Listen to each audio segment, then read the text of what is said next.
What's up, guys? Kristine Fischer. I'm here at the 2024 Bassmaster Classic in Tulsa, Oklahoma. Awesome. Thank you for joining us today, Kristine. Can you tell me a little bit about how you got into fishing? So I was really fortunate, you guys. I was born into a very fishing-oriented family. I actually fished family walleye tournaments with my family growing up. My parents took me to northern Minnesota to the Boundary Waters, where every single year for 2 weeks I would fish in the Boundary Waters in July. And that's where I really cut my teeth fishing. I was chasing all the toothy critters, casting daredevil spoons for pike and muskie, and that's where it really got my love for it. And the rest is history. I'm jealous. Boundary Waters is one place that I Beautiful. so want to go. Yeah.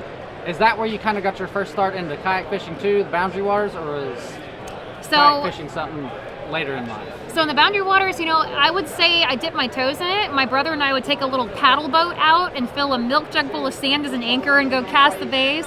But what really got me into kayak fishing, I was actually working as a bow tech in the archery shop at Shields Sporting Goods when a customer brought in a flyer. I was probably 22, 23 years old for a local kayak fishing tournament. And I didn't even know those existed. I didn't know there was local kayak fishing tournaments. I was like, I love fishing out of a kayak, I love fishing. I love competition. Let's make this happen. So that night, I went on Craigslist and bought a used fishing kayak for $800, and I entered this tournament, and I took third in this local tournament, and the rest is history from there. That's awesome. So last night I was talking with G a little bit, and he said he taught you everything you learned about kayak fishing. I just wanted to verify that that's the truth. So I will say, before I knew who G was, he had been doing it about 4 years longer than I had. I was doing pretty dang well back in Nebraska, fishing my style and doing what I like, cashing checks and all our local stuff. I qualified for my first, what I would consider big tournament, down in Texas at Lake Fork about 6 years ago. And I made my way down there thinking I was just tough and I could outfish anybody, and I blanked both days, and I was, oh my gosh, you guys, I was so humbled.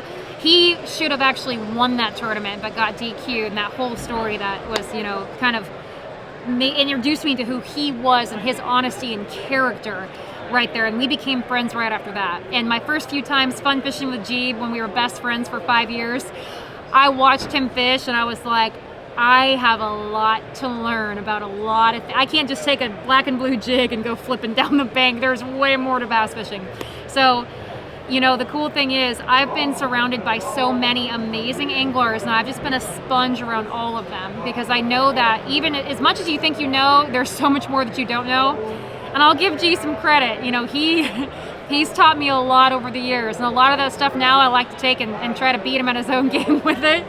But no, he's a phenomenal angler, and I literally would not be where I'm at today without a lot of his guidance. He said the same thing about you too, but we were joking back and forth.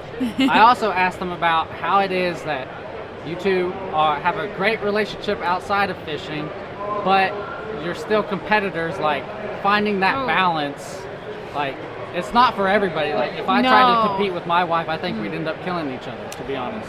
No, so that's the really unique thing about our relationship, is that I love fishing with G, and we are both very fierce competitors. We're very stubborn, and it's crazy because as badly as we want to win, if one of us has a good tournament and the other person doesn't, it's almost like we're kind of in sync with that. Like if I have a good event and he doesn't, I'm just drained, and I'm almost like I'm so upset for him because I know how he's feeling and I want him to do really, really well. I think secretly we want to beat each other pretty bad, but also we want each other to do well. And when we both can do well, it just literally makes our entire week and our entire tournament. But overall, we both are very grounded in what we do. We both know that what we do is so much more important than just fishing. It's about bringing people into the outdoors, inspiring people, meeting people, and just showing good, kind nature, and hopefully being a light in a world that's a little crazy right now.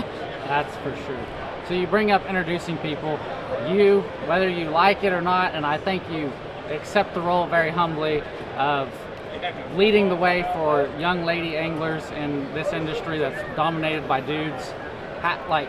Any advice for some young little girl looking into getting fit into the fishing industry? And I think you just do it so well. Thank you. As being humble and approachable and everything. So any tips you got for us there?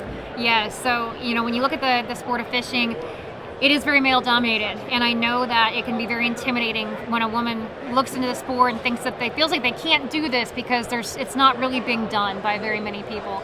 And the best advice I was ever given is that if you have a dream and you have something that lights a fire inside of your soul and makes you want to wake up every single day and be the best at it, nothing that anybody says can stop you from doing it with a lot of hard work and even more heart. Like anything you want to do, you can do it. You have to drown out all the outside noises, drown out all the doubt, go out there and chase your dreams, and anything's possible. Awesome. Thank you for your time today, Thank Kristine. you so much. I really appreciate it. Yes.